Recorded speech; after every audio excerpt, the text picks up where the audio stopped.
So today we're going to be talking all about self-care, from the definition of self-care to why self-care is important and the signs that moms need to look out for so that they know that it's time to practice self-care, and also the types of self-care that every mom needs to know about.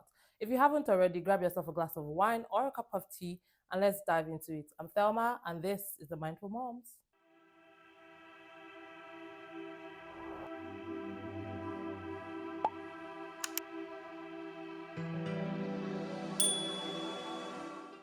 Okay, so the broad definition of self care is basically about taking intentional steps to improve or maintain your physical, emotional, or mental well being. So, now relating this to self care for moms, it is the intentional practice of taking care of your physical, emotional, and mental health while balancing the demands of motherhood.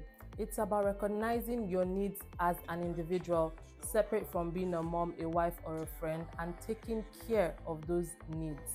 So, next is, why is self care important for moms? Number one, it prevents burnout and exhaustion. I'm sure we've been there a lot of times where attending to the children's needs, attending to the husband's needs, attending to the needs of the home in general, and then leaving yourself at the back burner. Like, it's only normal that you would get tired, you would get exhausted, and you don't want to do anything else. That, in my opinion, is burnout and exhaustion. And yes, self care helps to prevent that. Number two, it improves your patience and emotional availability for your children. I feel like that is self explanatory. I'll give you an example. When I was still in my 9 to 5, I would work so much, and then by the time I'm home, I'm completely pissed off and exhausted. And my children that have been craving time with me, I actually don't even have time to play with them or anything like that. I vividly remember one day when I had worked the entire day, came back home, and I got a call, okay, you need to do XYZ. And I picked up my laptop, and whilst I was trying to do it, my son just called my name, like, oh, mom, like, what do you want? What do you want from me? And I don't think that that's very fair to my child. This is where self care comes in, which takes me to setting boundaries, which I think I am going ahead of myself a little bit, but I think we'll get there.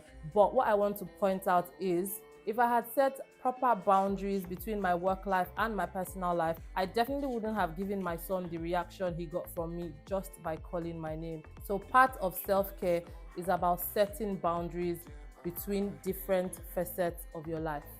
So, another reason why I think it's important for moms to practice self-care is because it enhances your ability to deal with the stresses in parenting. So imagine you're just back from work after you finish collecting problem from work. You come home and then your children are shouting, oh mommy, I want this. Oh mommy, no, I don't want this. And then your husband comes and say, oh okay babe, I'm ready for my food. To add on top of that, your domestic staff come and say, oh sorry, XYZ is no more available in the house. How would you feel in that moment?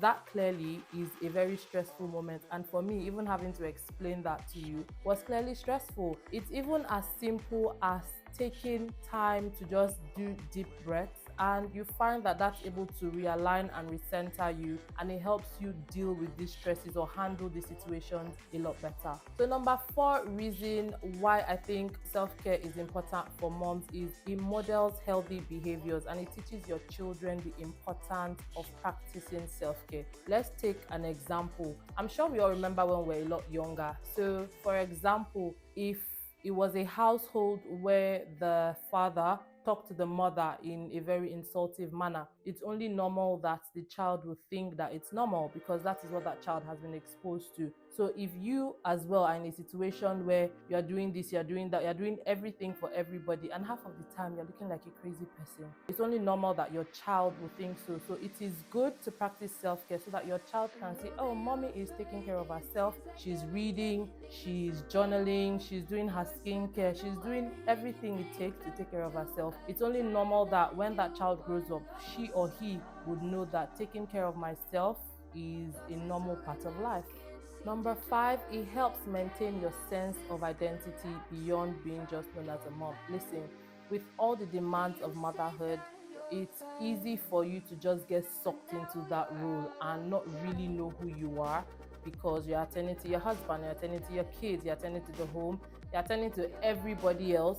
everything else except your own needs, especially if you don't have like a business you're running or a job that you go to. If you're in the season where you are a stay-at-home mom and you find that you're catering to everybody else but yourself, it's easy for you to not know who you are. And even sometimes in 9 to 5, you find that that identity is lost. It seems like I'm an employee and then I'm a mom. You don't really have a sense of who you are. So practicing self-care, doing things that you like, doing things that nourish you, it helps you know your identity beyond just being a mom. When a mom practices self-care, I guarantee you that it improves the overall family dynamic. You know that saying where they say happy wife, happy life? Yes, it's the same thing. Happy mom, happy home. Because trust me, if I'm feeling it, every single person in my house will feel it. My children will feel it, my husband will feel it, my staff would feel it. And it's not even intentional, it's just normal. If I'm not happy, or if I'm being stressed about things, or if I haven't had time to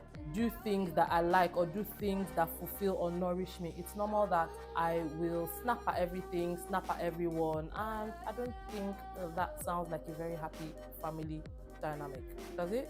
So moving on to the types of self-care we have, and don't forget what we said about self-care. Self-care, like the word implies, is basically taking care of yourself, doing everything you want and you need to make sure that your physical, mental, and emotional well-being are in top shape, right? So the very first type of self-care we have is the physical self-care. With this, you just have like regular exercising, adequate nutrition, proper sleep, and even down to your health, doing your annual health checkups. The second type of self-care would be emotional self-care. So basically, your husband has done something to you, or your children have done something, or your friend has done something to you, and it's really bothering you emotionally. If it's something serious that you feel you require therapy for, by all means, seek therapy. I think we are in a time and age where we no longer have to be shy about saying, oh, I have emotional issues and I need to talk to somebody about it. And if you're in a situation where, yes, you know you need therapy, however, you can't afford to get therapy, I feel you have friends or you have mentors or you have loved ones that you know that you trust and you're sure that they will not judge you. I think it's worth speaking to them. Another way for you to also handle your emotional self-care would be to journal. I know in the past I have journaled my feelings and it feels so good to pen down those thoughts and just leave them in the notebook. I promise that you would feel really, really good right after journaling. And yeah, so that's it about emotional self-care. So the next one would be social self-care. So you need to maintain and nurture your social connections, your relationships, your friendships, that you know that you can call on this person or that person any day without judgment, and the person will drop everything to come and meet you. You need to nurture it. You need to join mom groups. You'll be surprised that a lot of the problems that you are going through, or a lot of the challenges you are going through, it's not peculiar to you. Every single mom has gone through it, or they have stories of challenges and triumphs that has gotten them through such periods. So make sure to nurture your social connections. Talking about social connections, you don't want to be the mom that only calls people when they're in need. What value are you also adding to your social connection? Because I don't think anybody wants to be friends. I don't think anybody wants to keep giving to a relationship that they're not necessarily getting anything from. So make it a point of duty to also think about, this my friend A or this my friend B, what am I also adding to her, even though I can see that she's clearly pouring to me every single time I need it. So spiritual self-care is definitely another type of self-care. So practicing gratitude or doing anything that feeds your soul and your spirit. So if you're Nigerian, you know that by the time we get on our knees and cry to our God, doing those our praise and worship, those deep Yoruba or even Igbo praise and worship songs, you know how light you feel when you're done with that. You know how unburdened you feel. And even praise and worship, the act of dancing and singing and just knowing that, listen, God, these challenges that I'm going through at this point, I may not be able to solve them. Actually, I am not able to solve them myself, and that is why I need you. And just giving everything to a higher being. So whatever you worship, it could be prayer, it could be the act of gratitude, it could be praise and worship, whatever it is, do it. and feed your soul, and you'll be amazed at how light you feel. You'll be amazed at the clarity you will get and how unburdened you will feel once you practice that spiritual self-care. So another type of self-care would also be intellectual self-care. Let's dump those days of thinking that self-care is only about skincare. When you're doing your skincare, it means that automatically you are fed that self-care area that you feel has been depleted. No, self-care can also be intellectual. When was the last time you pursued an interest outside of parenting? When was the last time you tried to learn a new skill? When was the last time you picked up an old hobby to even see if you are still interested in it? It could be reading. Reading does a lot of wonders. It helps you, it stimulates your mind. If you are into self-help books, just like I am, you learn a lot from the thoughts and what goes on in the minds of other people. So try and look for that area in your life where you know that intellectually you are not able to match up to anyone. And there's no shame about this, right? Everybody has that area where they still need to learn from people. So if it is a course, go and register for the course. There are many free courses online, so you really don't have any excuse as to why that course that you've always wanted to pick up, you haven't. If it is a skill, it could be you've always wanted to do fashion design, you always wanted to learn how to braid hair, something, look for it. Look for something outside of parenting that you know that this is something I've always wanted to do, or this is something I want to do, I want to learn. Pick it up. It could be 5, 10, 15, 30 minutes a day. Dedicate that time to it, and you will be amazed at how fulfilled you will feel after picking up something that does not revolve around the children or around the home or around your husband. Okay, so I'll give you a quick personal story about intellectual self-care. So a couple of years back, when I was still at my 9 to 5, I didn't feel fulfilled. It felt like my life was basically revolving around one, my home, my children, and then work. You know, when you are living a life where I wake up in the morning, do what I need to do, go to work, come back, like it was so unfulfilling. And I got to a place where I said, no, I can't continue to live like this anymore. I decided, let me learn something new. What's a course I always wanted to do? And for me, it was about project management. I've always been interested in learning about project management. And guess what? I paid for a Prince 2 course. It was difficult because, as simple as project management is, or even Prince 2 in particular, I found that it was sometimes ambiguous. The point is that because I felt depleted or I didn't feel fulfilled in certain areas of my life, which mostly was intellectual, I decided to learn a new course or start a new course and get a certification. And I did my Prince 2, the foundation, and I can't remember what the second one is called. I went on to do Agile, and from there, I've done a lot of courses. I may not be using them physically, I may not have a project management job today, but I promise you that the skill or the knowledge that I've gained from that, I'm able to use it in different parts of my life. So don't feel like, oh, I'm okay in all aspects of my life. No, you're not. Go and learn something new. The day you stop learning is the day you stop living. So the final type of self-care I'd like to talk about here would be mental self-care. It's about stimulating your mind through learning, which is basically what we just spoke about in intellectual self-care. It's about setting boundaries. Like I said earlier, if only I had set that boundary between my work and my personal life. When I'm at home, I don't take work, or I don't take work calls, I don't do any work. I definitely would not have had that reaction to my child. So take care of your mental health. Practice mindful exercises. Something as simple as deep breathing. Oh my God, it goes a long way in recentering and realigning you. So please take care of your mental health. And if you do need to speak to somebody, do not be ashamed to seek help or even speak to somebody. And before I leave these types of self-care, right, I always say this when I speak at webinars or I even speak to my friends and stuff like that. If a man can go to a bar or a pub, sit down with his friends or even alone, which is rare, and have a drink and have some food, that is his own self-care. And when he comes home, he feels a lot better and is ready to take on whatever stress you are ready to throw at him or even the kids. There is nothing that stops you from practicing any form of self-care that you deem fit. If you feel like your self-care is for you to take a nap now, a 5-minute nap, take that nap. Don't let anybody make you feel bad and say, oh, you are sleeping or you're taking a nap, oh, you're lazy. No, self-care is what you want it to mean to you. So don't let anybody take that away from you. If it is buying makeup for yourself, go ahead and buy that makeup. If it is buying yourself a perfume, if it is you going to the movies, anything you say self-care is, it is what it is to you. So these are some signs that a mom needs more self-care. Number one, when you constantly feel overwhelmed or you are resentful, you feel like every day you wake up, even before you get out of your bed, you are overwhelmed, or you feel resentful in the sense that how is it that I'm always taking care of the children, I'm always taking care of the home, I'm always taking care of my husband. What about me?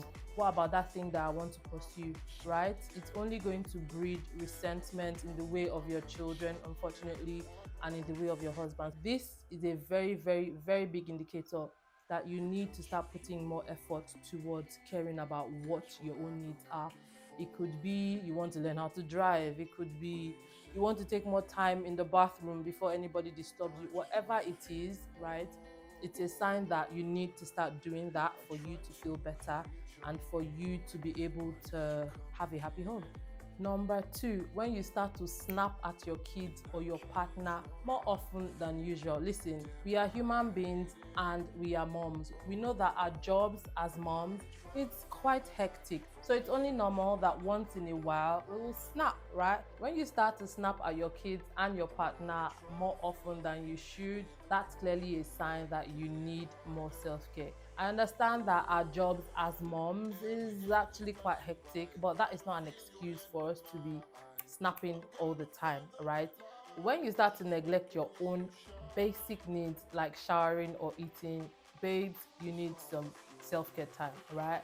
I've seen quite a number of videos that say, oh, self-care doesn't mean when you have long showers, or self-care is not when you have quiet coffee time.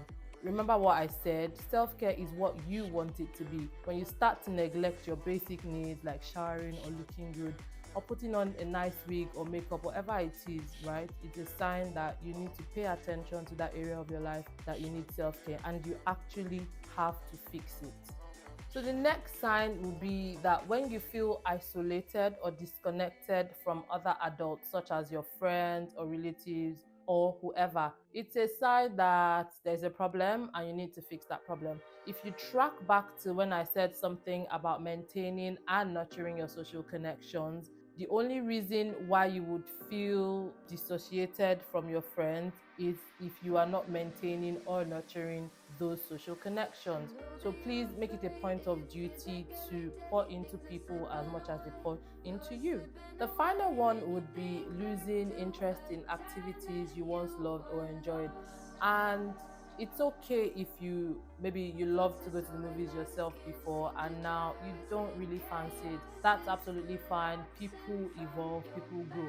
But have you put in any effort into discovering new activities or hobbies you think you would like? So I think it's worth giving it a try. Even if you're not sure if you would like it or not, I suggest you try it. Once you try it, you don't like it, you move on to the next thing. So these are the signs that a mom needs more self-care. Let me know what signs you have in the comments below, and I'll be happy to discuss them further in the comments. Moms, I want you to know that you deserve to practice self-care without any form of guilt. You also deserve self-love, that same self-love that you give to your family, you give to your children, you give to everybody around you. You also deserve it. So I encourage you to practice more self-care, take more time out, and don't let anybody make you feel like, oh, this particular type of self-care that you want, that you feel is depleted in your life, is stupid or is non-existent, because there is no such thing as that. Please make sure you take out time to always fill your cup, because like I always say, and like everybody always says, you cannot pour from an empty cup. Don't forget to like and subscribe, and don't forget to tap that bell button so that next time I upload, you are notified. And I'll see you guys in the next one. Bye.